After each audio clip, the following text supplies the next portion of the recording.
یہ 42واں سورہ ہے، سورہ شورہ 26واں سورہ ہے، اور مجھے 78 نمبر آیت یاد آ رہی ہے۔ اللہ پاک فرما رہا ہے بسم اللہ الرحمن الرحیم لا تخزنی یوم یبعثون، منا والے وہ ہیں جو میری بارگاہ میں دعا کر کے کہتے ہیں پالنے والے معاشر میں ہمارا پردہ رکھنا۔ نہیں آگے چل سکتا، رک گیا یہاں پہ۔ آپ اگر کہیں تو یہیں پہ تقریر چھوڑ کر چلا جاؤں۔ اللہ پاک فرما رہا ہے ابراہیم کہہ رہے تھے مولا قیامت میں میری عزت رکھنا۔ کیسے آگے چلوں گا؟ پھر پڑھنا چاہتا ہوں قیامت میں میرا پردہ رکھنا۔ ابراہیم کہہ رہے ہیں قیامت میں مجھے رسوا ہونے سے بچا لینا۔ میرے صاحبو کون کہہ رہا ہے قانتن للہ، جو اللہ کے لیے بیٹے کے گلے پہ چھری رکھنے کی طاقت رکھتا ہے؟ وہ شخصیت زبان حال سے فرما رہی ہے مولا میرا پردہ رکھنا۔ آگے نہیں چلوں گا یار، میں کیسے آگے چلوں گا؟ پھر کہہ رہا ہوں 73 ورسز آف دا ہولی قرآن، ممبر پر ابھی بیٹھ کر 73 آیتیں جس کی شان میں میرے جیسے نلائق کو یاد آ رہی ہیں۔ اتنی بڑی شخصیت کہہ رہی ہے یا اللہ میرا پردہ رکھنا۔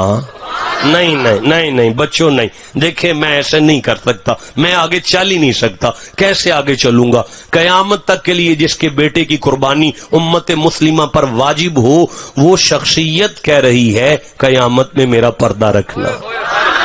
نہیں ہو نوجوانوں، ابھی آگے نہیں میں چل سکتا۔ میں پھر دوہرا رہا ہوں یار، نماز میں درود جن کے نام کے بغیر پورا نہیں ہو رہا، وہ ہستی کہہ رہی ہے میرا پردہ رکھنا۔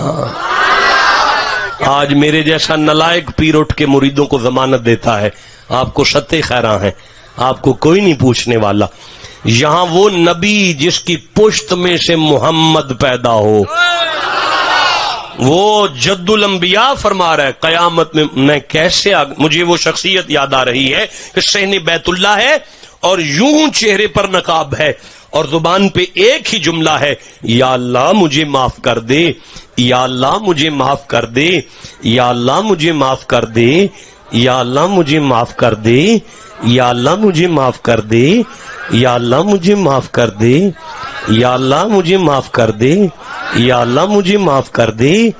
بیت اللہ کے سین میں طواف کرتے ہوئے لوگ پریشان ہیں، پتہ نہیں کتنا گناہ گار ہے، کتنے گناہ کر کے آ گیا، کتنا کو گناہ گار ہے جو رو رو کی معافیاں مانگ رہا ہے، اور ان کی زبان پر ایک ہی جملہ تھا مولا مینوں معاف کر دے۔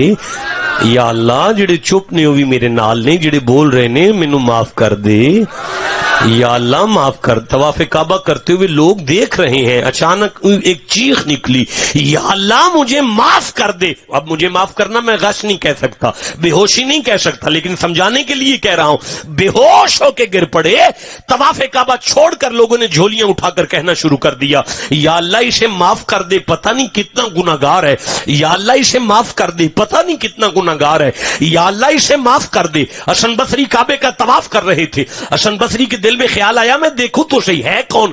حسن بصری قریب آئے، جب پردہ ہٹایا تو گجرات والوں کوئی اور نہیں تھا، وہ امام حسین کا بیٹا امام زین العابدین تھا، وہ کربلا والا سید تھا جس کی نسل سے قیامت تک کے لیے سید ہے، وہ بطول کبریٰ کا صاحبزادہ تھا، مصطفیٰ کا بیٹا تھا۔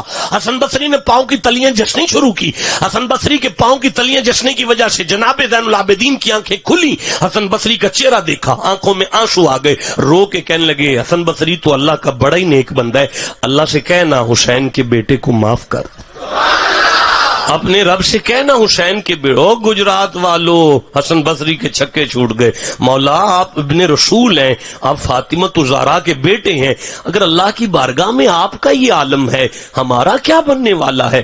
آپ فرماتے ہیں حسن بصری رب سے کہنا مجھے معاف کر دے۔ اب حسن بصری اگر کہیں امام زین العابدین کے گناہ معاف کر تو پلے کیا رہتا ہے، لیکن اگر دعا نہ مانگے تو پھر بھی بے ادبوں میں شامل ہوتے ہیں۔